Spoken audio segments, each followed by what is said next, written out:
Hi, and welcome to Untethered with Jen Liss, the podcast that's here to help you break free, be you, and unleash your inner brilliance. I'm your host, Jen, and in this episode, we're going to talk about how listening to your inner voice will show you what is possible. Let's dive in.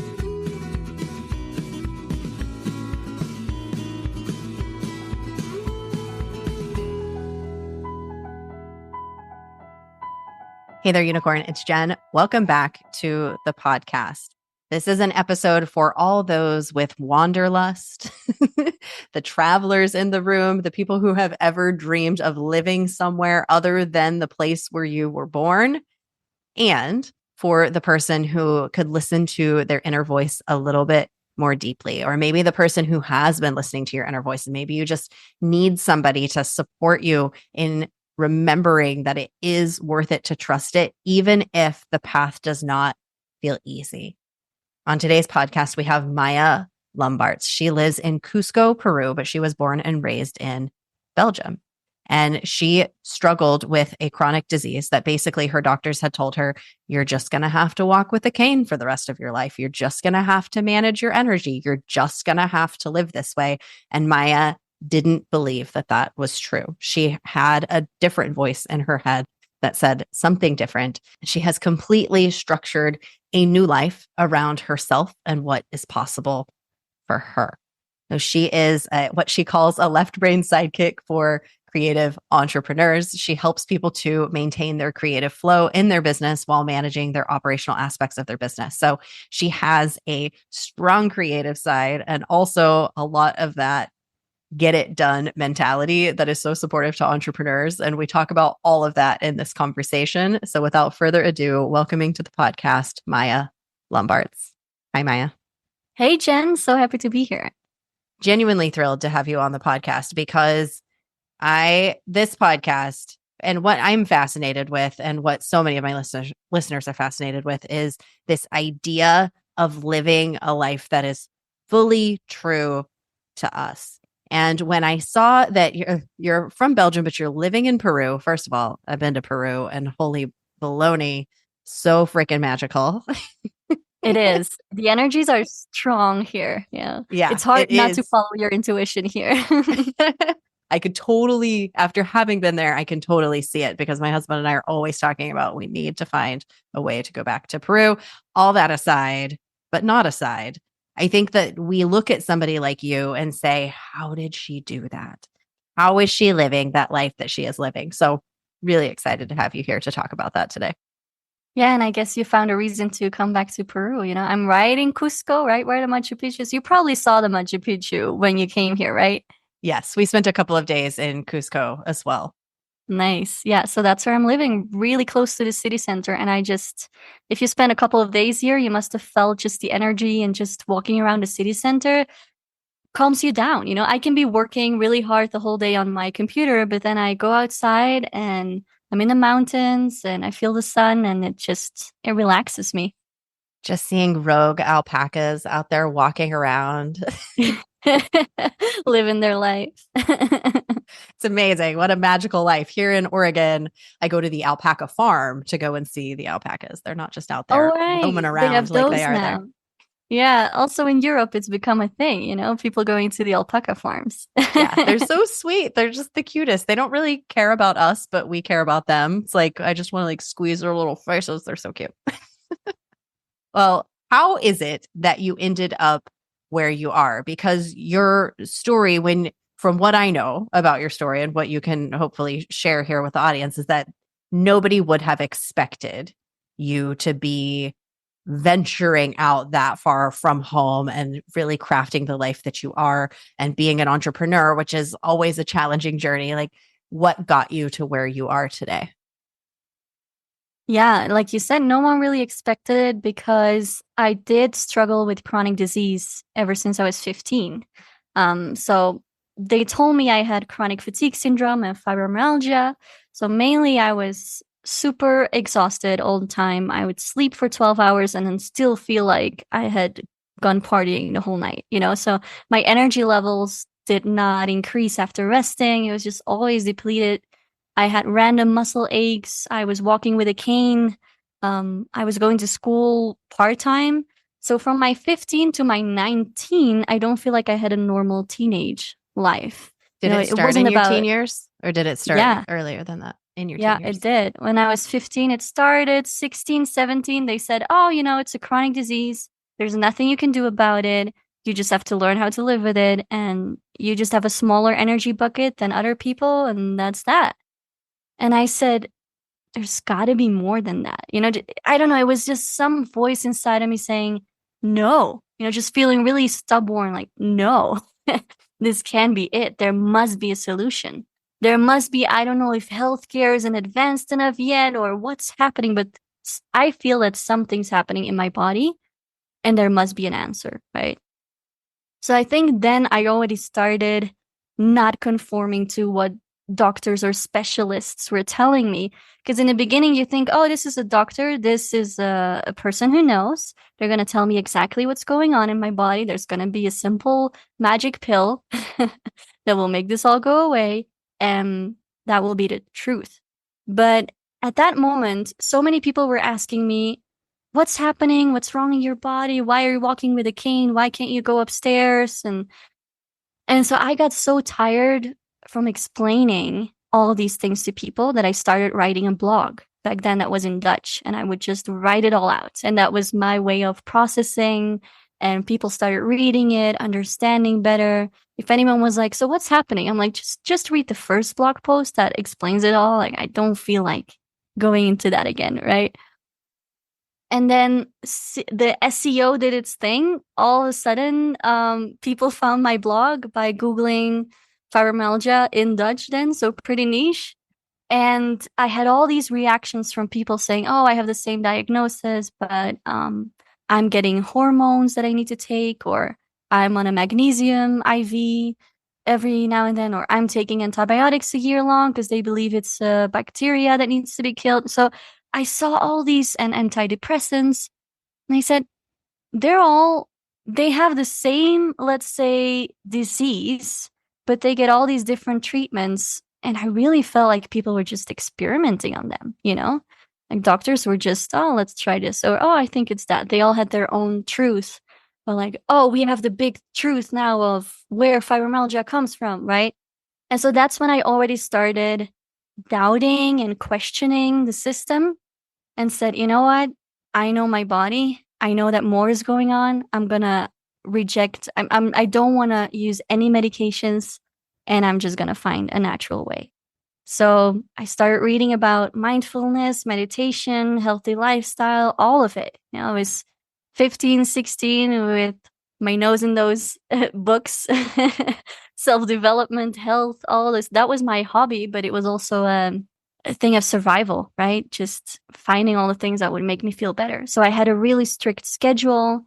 I was always going to sleep. Like I was really strict with the things I read in books. So very self-disciplined because I just had to. I had to find a solution.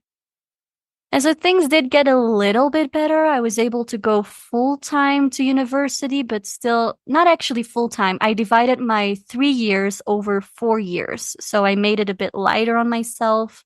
I took the elevator. I had an electric bike so I could go to bars with friends from now and then. And seems like you never gave in to it at all. Even at that point, you're still finding like, okay, what's the solution that's going to help me have the best time in this lifetime?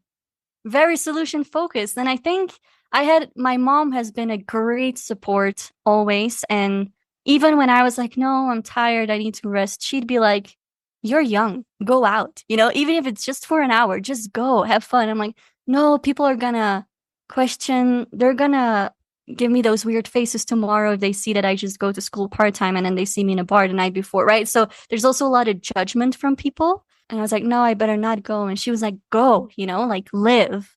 So even then, just always finding solutions and walking with that cane and an electric bike and scheduling, a lot of scheduling. And that's when I got really good at scheduling empty spaces first, right, in my calendar. That's why I help people with that too on my Healthy High Achievers podcast. That's what it's about, right? It's scheduling those empty spaces and listening to your body. I had to become really good friends with a body that was really acting out. Like it didn't feel like a friend at first.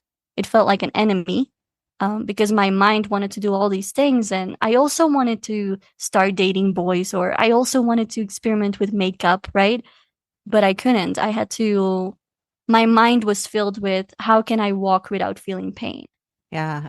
So what happened at this point? You're at that in college and you've gone through all of this and you've been so focused on self-development and you've been making your way through using some of the techniques that you've found, like creating space for yourself.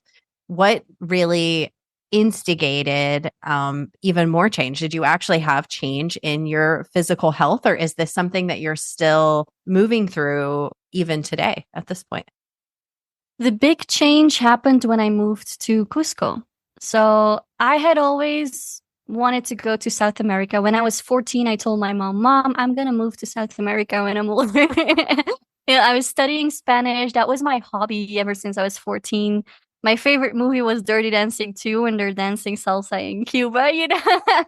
I just went And I was salsa like, dancing for the first time the other night. oh, nice. I Took love my first salsa. lesson. Yeah, I've been dancing salsa now for the past 7 years, and it's such a great relief and a communication. It's a language with another body, just nonverbal. Love it. But so I said I want to go to South America, and then I thought maybe I can do an exchange, like a year abroad. But then this thing with my health, I was like, maybe I should aim lower. Maybe I could do an internship there, like just 3 months. And then the moment came where at university, the last year, we could do an internship either in Belgium or abroad. So I was like, okay, what's there in South America? And I saw this collaboration with an NGO here, nonprofit, by a Belgian guy. My boss was Belgian. So he had the collaboration with my university in Belgium. And I saw that it was a project where they would teach single mothers here in Peru to become to become Spanish teachers and teach Spanish to tourists. So, in order to give them a job opportunity, and then there would be a daycare with volunteers to take care of those moms' kids, and this whole system to be able to give single moms a job. And I would work there as an office manager. And I'm like, all right, this sounds like a really great job experience and having an impact while managing the place. But then I was scared. I said, what if, like, will my body be able to? Also, Cusco, is at a very high altitude. I know in meters, it's like 3,400 meters. In feet, I don't know. I was training for a marathon when we were there and I attempted to run 6 miles one morning and I ended up walking most of it. It's high altitude. It is very high altitude. And I was like, how is my body going to react to that? And then Yeah. it was my mom who said, you know what, just go. Just go. And if it doesn't work out, you come back. It's as simple as that. You can do a different internship in Belgium then the next year and finish your studies. That's that. What an amazing support for you that she was there to say that. Absolutely. In the end, it's that simple. You just go, feel into it, see how your body reacts. Doesn't work, you come back. Period. And so I did. And I was supposed to stay for 3 months. And now I've been here for 8 years. So ever since. Because after 3 months, the amazing thing that happened is I arrived here after my first week of working. First of all, I never thought I'd be able to work full time again. I said, that's just not for me with my chronic fatigue, probably part time. I was working full time. After working full time, I would go to the salsa school and stay there for hours and hours. There was like a fixed monthly price. And so I took all the classes they had, for that month for the same price, right? So I just spent every day after work dancing salsa. I could run up the stairs here. I mean, everyone's out of breath, right? When they're walking up in Cusco. So I didn't really stand out. Everyone's like waiting a moment, taking a break before they continue. You had some relief So, of judgment. Nobody's judging because everybody's feeling the oh, same. yeah, I love that. Yeah, yeah, absolutely. Absolutely. Because everyone's a bit more exhausted here, right? And then, I don't know, the pain just went away. I didn't have any pains anymore in my muscles. And I said, what's happening? Why do I feel so much better here? Right. And I looked for years for those answers. That's how I bumped into functional medicine online. And I heard an interview about fibromyalgia saying, it's just a name for a group of symptoms. It literally just means pain in your muscles, but it doesn't say anything about where it's coming from. Why are your muscles hurting? Or why are you extremely fatigued? Where is that energy going instead in your body, right? What's your body trying to heal, or where is it wasting its energy on that makes you feel so exhausted? And so I said, wait a minute, no one's ever searched for my root cause. They did a sleep exam because I was extremely tired, right? They did a heart exam because my heart was pounding. I was so exhausted all the time. They didn't find anything. They did a muscle exam and my muscles looked perfect. They did a scan of my bowels, but my bowels looked perfect, even though I had a pain attack every week of just, these belly aches. And so I said, no one ever really investigated how my body's working or functioning.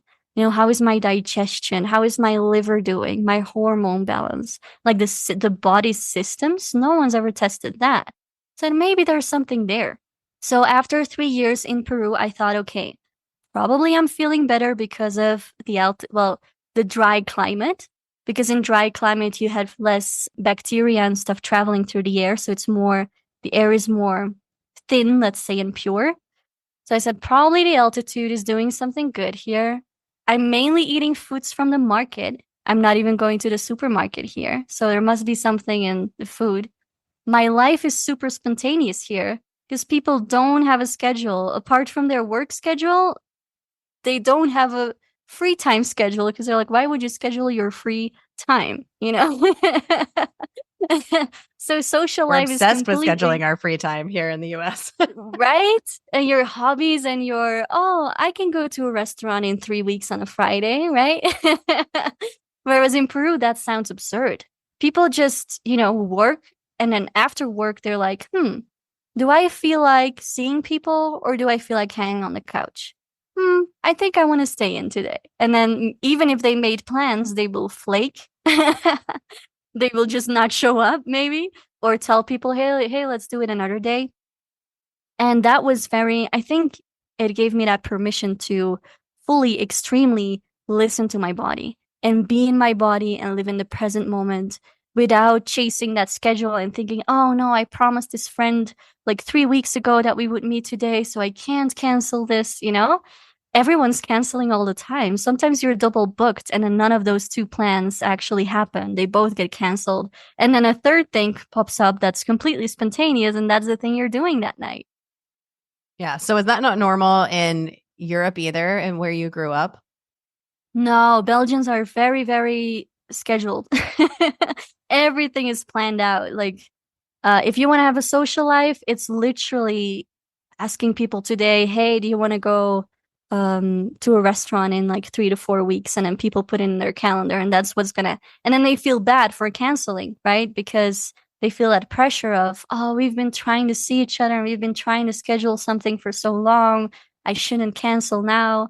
And so it's a lot of living in their schedules and not really in their bodies, because sometimes they're exhausted, but they go anyway. Just push through. We just push through. Yeah. Like you said, that high achiever mode, especially, I think we're very tuned out from our bodies and not listening to our bodies. Did you have anxiety, or did you feel like you were an anxious person before? That was never part of your story. Not at all. Because some people say, oh, it's your lifestyle, or oh, it's depression, it's stress. But I was a really optimistic and pretty chill person. It's not it's not a consequence of burnout. It's not because I pushed too much. It's not because I was depressed or very negative in life. Not at all. So that's why it didn't make sense to me. That's why I said, what's happening? Because this is not when they said, oh, it's all in your head. I'm like, no, my head, we all have things to work on. But I was like, my head's pretty fine. Like, I'm physically feeling it in my body. So it's not all in my head. Thank you very much. Exactly. And so stress can be a part of that. Of course, many people, when they start pushing too much and you see a lot of burnout, right? And that is really a physical manifestation of just the mental pushing. But that wasn't my root cause. But after 3 years in Peru, I was like, okay, let me go to Belgium and go to a functional medicine practitioner and see maybe they can find something, see what has been happening. Yeah. And what they found at first, it's like the layers of an onion, So they found the outer layer first. And so they saw some imbalance in my digestive system. Then I had some reactions to some certain foods, but that's not really a root cause. That's more a consequence of deeper causes. So you go layer by layer, you go deeper and deeper. And in the end, what they found is one of my main root causes was my liver was filled with plastic, rubber, and gasoline. So my liver just exploded, and I didn't have the right enzymes to detoxify because those enzymes were depleted. Because I'm pretty sure mold had to do with that as well. I had some mold in my bedroom in Belgium at that age, and so mold and toxins were, the what caused all of these symptoms. But no one ever thought of that, or no doctor was like, "Oh, let's see if it's mold. Let's see if it's your liver." Because when you have muscle aches and extreme fatigue, no one's gonna think it's your liver causing muscle aches, right? Because we haven't been in medicine, and so many medical practitioners even have been trained that each part is separate from the other parts. And what we're all coming to realize now, and what you realize then, it sounds like in your body, and what you do in your work now is looking at the holistic, because it's not like your liver is separate from everything else. Yes, maybe Exactly. it's a piece, but all of these things are working together all the time. Yeah, and I did change my diet a lot, like left out sugar and all the chemical stuff, like go as natural as I can. And then, just the daily habits and working on yourself and well, living at this high altitude, like that's why this altitude and this dry air is so good for me because mold barely grows here. So it wasn't feeding the problem. Yeah. If I go to a more humid place right now, like 2 years ago, I went to Gran Canaria, the Canary Islands, and that's pretty humid. And I was there and I immediately felt those pains in my muscles again, in my legs. And I felt so extremely tired. And I was like, whoa, this is like fibromyalgia all over again. And I realized, well, it's just too moldy and humid here for me. I need to go to dry places. And it was a confirmation that my body's just instantly reacting to that. Wow. So where has this journey taken you since then? You made it to Belgium and they identified all of this, and you got healthy and made some changes to your diet. It sounds like that perhaps transformed your health. You ended up back in Peru. Yeah. Yeah, I wanted to stay in Belgium. My idea was, oh, I had my 3 years in Peru, I had my fun, but now I'll start the serious life in Belgium, and life is better in Europe, and Peru is a third world country. So I had all the mental, rational reasons, right? A lot of what I would call tethers that are like pulling on you, like, oh, no, this makes sense. It does not make sense for you to do that. It makes sense for you to do this. Exactly. So I was doing what I thought I should do. So very tethered to my culture and to probably what my parents were also expecting of me. My mom kept saying, "Have your fun in Peru, but come back," you know? Oh, there And was so I there's a little bit of an ultimatum there. Yeah, so I did. I did go back, but then I would see someone on the street that I barely recognized, but somehow did, maybe from primary school or whatever. And my reaction would be like, hey, I recognize you. Let's hug and say hi. Because that's very much Peruvian culture. Just they're always happy to see each other. And then that person would look at me like, what?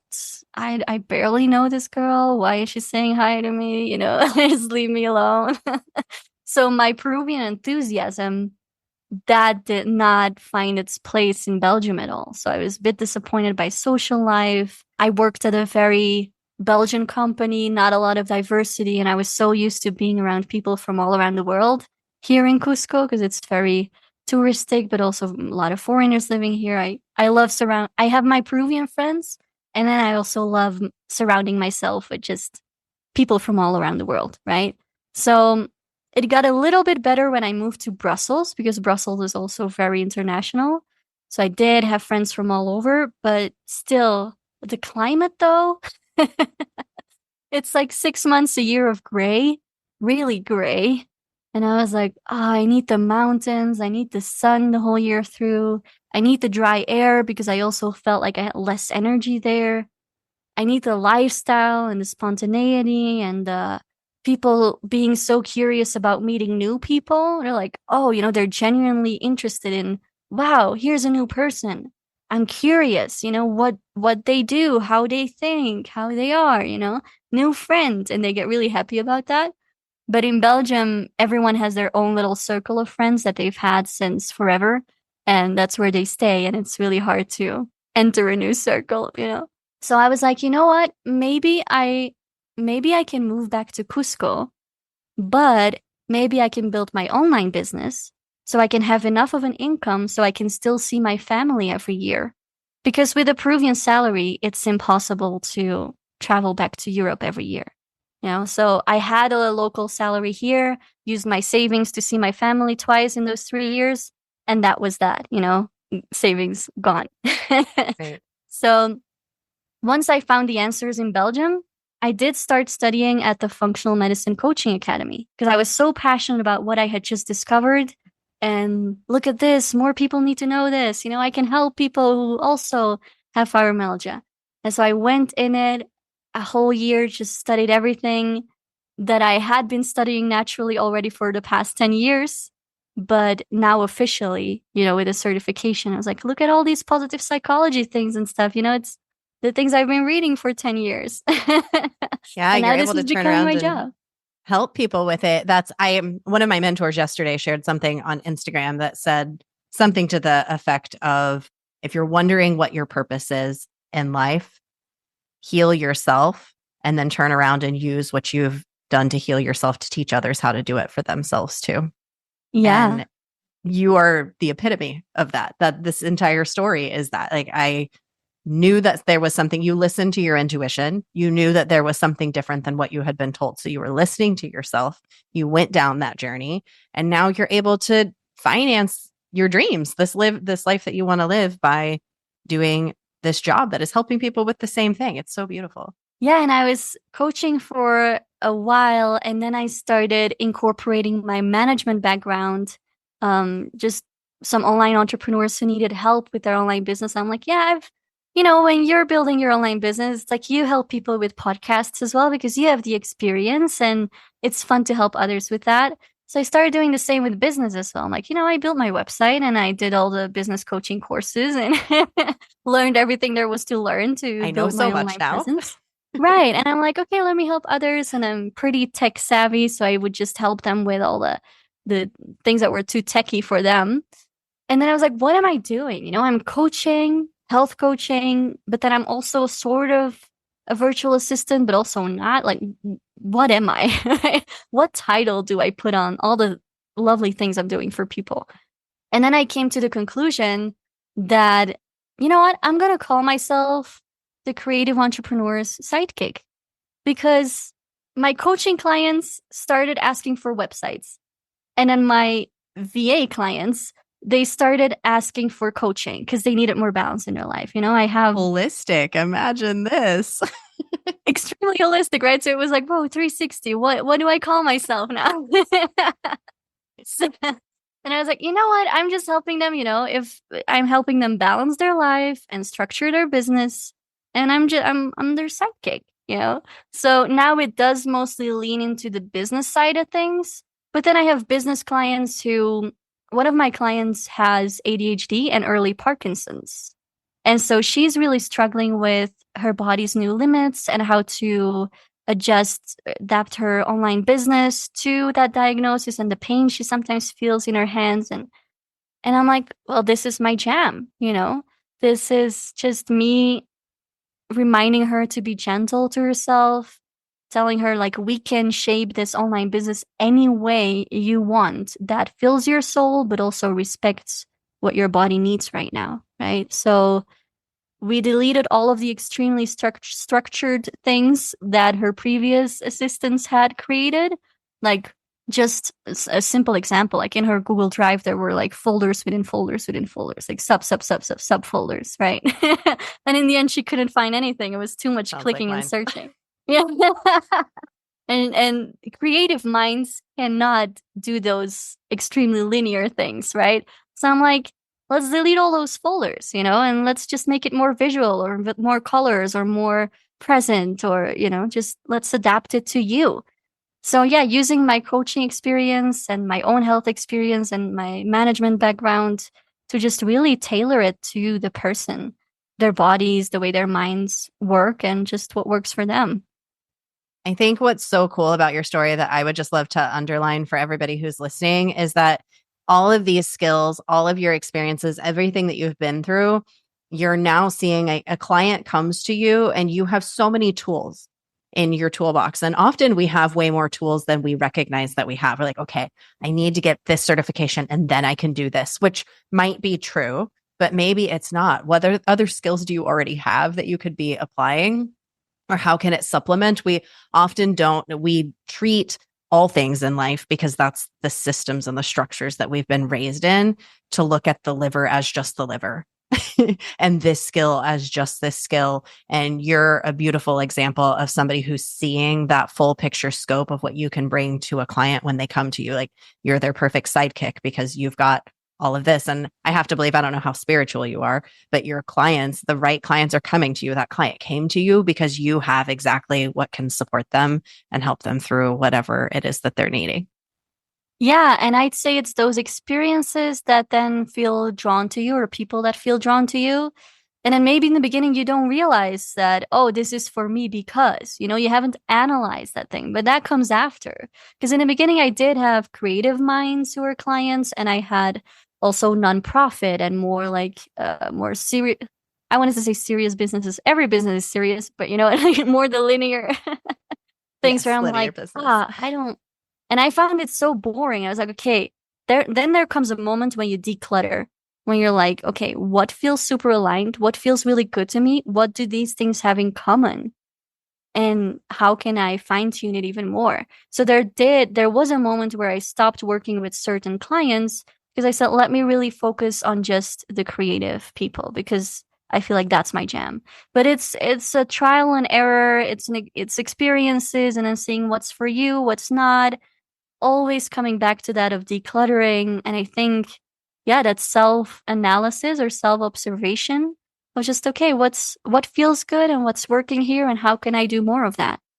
Yeah. So what's feeling really good to you right now? What's working? What do you want to do more of? Just curious. I love the techie stuff. It's it's strange, but it's true. But in terms of I want to hone in on the kind of things I do for people.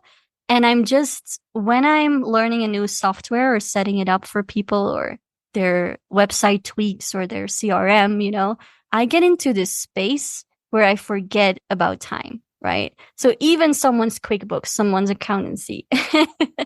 Somehow it's like a meditation for me to play with their expenses and their invoices. And I've been like that since I was a kid. And it sounds so strange to many of my creative clients. They're like, oh my God, that's what drains me. I'm like, okay, let's match that up, because that's something. The thing is, I don't see myself doing the same thing the whole day through. I need variety. That's why I love the fact that I'm doing a million different things. But if I can kind of categorize and hone in a bit more and have more of those, let's say, techie stuff, I feel like those are the kinds of things I can do even when I feel sick. So even when I'm on the couch or I'm in bed and I'm feeling sick, I can still do someone's expenses, because I love it. So that feels aligned right now. And also, I became the co-owner now of Peru Volunteer, which is an organization that brings tourists, people here. And instead of only visiting Machu Picchu, you're also volunteering, in projects with kids or with dogs. And you're also taking some Spanish classes. So those are the people, the tourists who stay for a couple of months mostly. And I used to work there before I moved back to Belgium, right? That was my first official job as a volunteer coordinator. So I was the one picking them up from the airport, bringing them to their project, organizing everything from the moment they arrive in Peru. And now, 7 years later, it came full circle where the owner was like, "Hey, Maya, I'm so tired after the pandemic and after this political situation in Peru, and I had to send everyone home and refund everyone, and I've lost the energy." And he's also having health issues. So he's like, "I don't have the energy right now." He said, "Do you want to step in?" And I said, "Well, it sounds like a nice variety again with my online work and then having an in-person project and giving back to the community here, right?" So that feels very aligned too, to have most of my clients online, but then in the evening I go to a pub quiz with my volunteers and we have a lot of fun and I have that in-person contact. So that feels very aligned too. Yeah, congratulations. That's really exciting. And you're doing a really great job of selling Peru. I just got to say, you're doing your job right here on this podcast of getting people wanting to go to Nice. Peru and go visit and not just have the expected tourist experience, but also go and do the other things. I remember Joey and I, that's my husband, we went and had dinner with a family. We sat down with a family and there was a translator because we don't speak Spanish, but we had a translator who was there and they cooked us dinner and just everything that you're saying about the people there, so friendly, so warm and inviting and genuinely this is what stuck with me. They cared what we had to say and I could see it and I could feel it. They were so what you said about curious, the curiosity, and they were like delighted to hear what we had to say. I'm like, nobody has ever cared so much about what I had to say as Yeah. this dinner. And it wasn't like they didn't care about what I said about the food. They weren't like looking for my compliments. They wanted to know about us. Is that reflected in the culture? I'm so curious. Absolutely. It's so genuine. I guess it's such a group culture, because we come from very individual cultures, and it's the focus is on me, when I go to Belgium, I feel like I'm locked up in my own home because life in Peru is more outside. It's coming together, it's joining each other in a bar. People never ever talk about work when they join, when they go to a bar, they're like, let's leave work at work and let's just, talk about our lives. So with a Peruvian person, within 5 minutes, you're talking about life, about the meaning of life, even and deeper things. And within 5 minutes, you're going to hear someone say, that's life, you know? And so it's an honest, genuine, true conversation because people love connecting with each other. It's weird here to be by yourself. So sometimes I do need to go to my own cocoon and just withdraw and be with myself, right? But for Peruvians, that's not very normal. For Peruvians, the normal is being together. And it's true that there's a genuine curiosity. So in Belgium, I've always felt a bit out of place, even as a kid, even as a teenager. I would always think, do people not care about who I am? Like, there's no curiosity. I'm such a curious person to meet new people and to know what drives them or the way they think and feel. I love discovering that.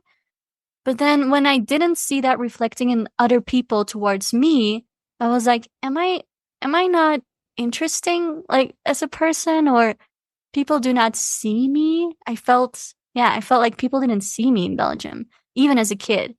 And then something inside of me said, there must be a place for me out there. I always had that thought. And I'm guessing that's Cusco now. Thank you for quite a few things in this conversation, but one of them is really confirming what's possible for us and not listening to what we're hearing on the outside that doesn't feel true to us. Such a powerful thing that you really listened to yourself and you pursued that and you made your own dream possible and you're making it happen and you're actively making it happen right now. And also that like permission to untether, because even though your mom wanted you to stay there and she wanted you to live there, and there's probably parts of you that wanted to stay there and wanted to be with, I mean, your mother was so supportive and just like Yeah. your family and your friends, and you want to be there and you know that there's something else for you and the way in which you are serving people now in this space because you stepped out of that.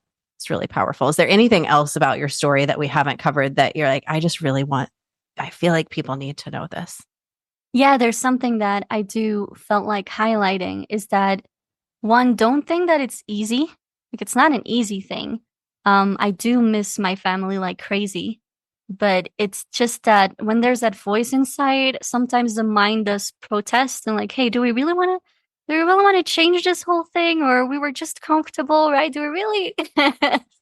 But when that voice inside is strong enough, when you listen to that, it does feel more freeing.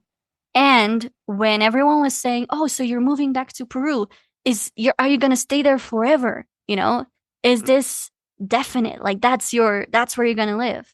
And I was like, "What is what is forever I mean, I don't know.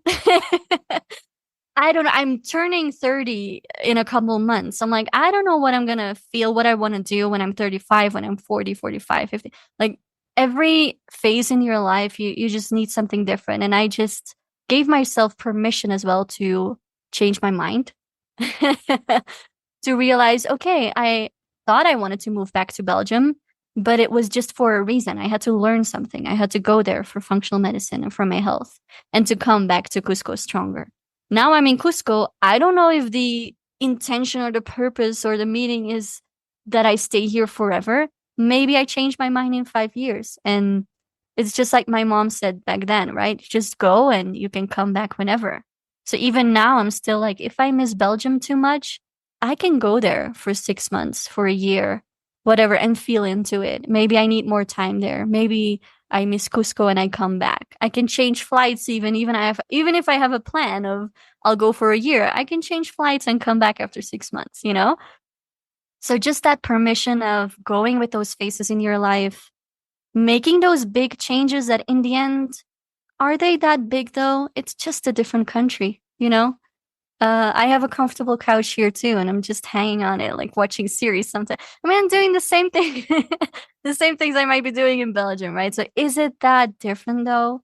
You can always change when you feel it and change your mind, change it back if it's not for you anymore. You highlighted a big tether, which is that belief that things are permanent. And we use that belief Mm. that things are permanent for security. It makes us feel secure if we know, we really want to know as human beings. The truth is that we don't know. Anything could happen. An asteroid could hit this planet tomorrow. I hate to tell y'all. It's the truth. Like we don't know, and giving yourself permission to change is really shaking up that tether a little bit. And you're going to keep we're always grappling for safety. We're always trying to find ways to feel safe. But that is one of those tethers that I think really holds us in place, is that, in a fear of shame if we do change. I felt that shake up when I moved away from home. It's like, oh, it's actually not shameful to go back home, or if I wanted to move away from here. But we think, oh, that decision's got to be permanent. My goodness, if you're going to move that far away, it better be permanent. And is that true? Is that true? We can question that.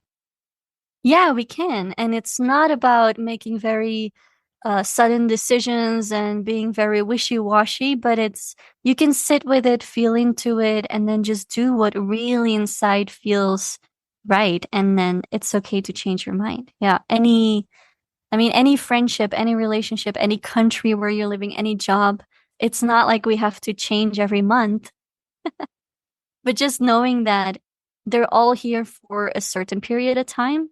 You never know how long in advance. You never know, maybe some of them are going to be permanent, maybe a certain country or a certain business, or they could be permanent, but you also have permission to close your business and start something else, or go back to a corporate job, or even if you felt years ago that starting your own business was the thing, right? I know people who go back to corporate and then are happy, and that's totally fine. And it's all good. You have permission to do that. You have such a beautiful, grounded energy that I'm certain has supported you through your years and all of these changes, and just that listening that you have done to yourself. So powerful. Thank you for coming and sharing that gift with us. Absolutely. Even that last little thing where I've been giving myself permission to let it go was that big thing that I thought would be my big purpose now because it comes from my health, and that was health coaching, right? So I said, this is my purpose because it comes from my own healing. And I invested in this certification, right, in functional medicine, and I want to help people. And then when I started feeling a shift, when I was really enjoying the business side of things, like helping the creative entrepreneurs in their business, but it always involves some coaching because we're adapting the business to them, right? But I was like, oh no, I don't like health coaching anymore. What do I do now? I built this business and I invested in this certification, and this was my thing. I need to help people with fibromyalgia, right? Or chronic disease. And I just had to be like, you know what? Maybe it was just for my own journey. Maybe it has served its purpose. And even that, it's okay to let that go now, to let go of one of those offerings that you thought was your big purpose, right? And it's still serving people because you have that client who you're able to support with. So we just never know. Way to follow the nudges and way to encourage every listener and myself to follow our own nudges as well. I have one last question for you, Maya, that I ask everybody who comes on the podcast. Where do you see the magic in the world? I see the magic in the world in our senses. So I'm a Taurus, very connected to my senses. And I'm a musician, a singer. And I just love, for me, the magic is in going to a bar and enjoying live music. And that's just a simple thing, but I did ayahuasca last Friday, actually. It's, for people who don't know, it's quite a strong plant medicine from here, from Peru. And I was like, ayahuasca, what's my purpose? Tell me. Tell me, plant medicine, all knowing. Yeah. And she was like, just this. Just listen to the music, hear what you can hear, touch what you can touch. I had a soft blanket. I was like, and just taste, see the beautiful things. I think it's the beauty in the moment and in nature and when you go on walks. And in the end, our purpose is just that, just to be and be here now. And that's where the magic is. Absolutely gorgeous. Thank you so much for sharing that and for all you shared today. Where can people connect with you? Oh, they can follow me on Instagram. So if you want to see some of Peru, sometimes I just film where I'm walking and people always love that. These little streets in Cusco. It's at Maya Lombarts. I'm sure you'll put that in the show notes, but it's MayaLombarts. And my website is the same thing. It's mayalombarts.com. So there you can find out more about me too. Yeah. And a lot of creative entrepreneurs listen to this podcast. So might even look into Maya and being somebody who can help you with all those files like I have. I'm looking at my desktop going, oh my gosh, it could use Maya. Decluttering feels, the magic is also in decluttering, So true, but not in the doing it for me, for having somebody else do it, which is why you have such a beautiful gift. Thank you so much for coming on the podcast, Maya. Thank you. This was so lovely. I just know you probably fell in love with Maya as much as I did. I was like, you're one of those people who I genuinely want to be best friends with. And I want to go to Cusco and I want to go hang out with you for 2 weeks or 2 months and be friends and have you show me all the ropes. If you don't want to go to Peru after this conversation, then I don't know. I don't even know. She makes it sound so wonderful. So thank you so much for listening to this episode. I hope you pulled out something really powerful for yourself, whether in terms of listening to your own intuition and really listening to that voice, saying yes to it, giving yourself permission to change. In Thursday's episode, I'm going to pull a little thread out of this episode and go a little bit deeper. So stay tuned for that. Thank you so much for listening to this episode. It means the world to me that you would listen. If you enjoyed it, if you got something out of it for yourself, I encourage you to share it with a friend who might need to hear it too. Maybe they need to be encouraged to follow their voice or to follow the path, even if it doesn't feel like the path that's outlined for them. You can also share it with all of your friends by taking a screenshot of the episode, put it on social media, put it on Instagram, tag me, tag Maya. Our links are in the show notes. I'm Untethered Jen on Instagram. Thanks again for listening. You just keep shining your magical unicorn light out there for all to see. I'll see you next time.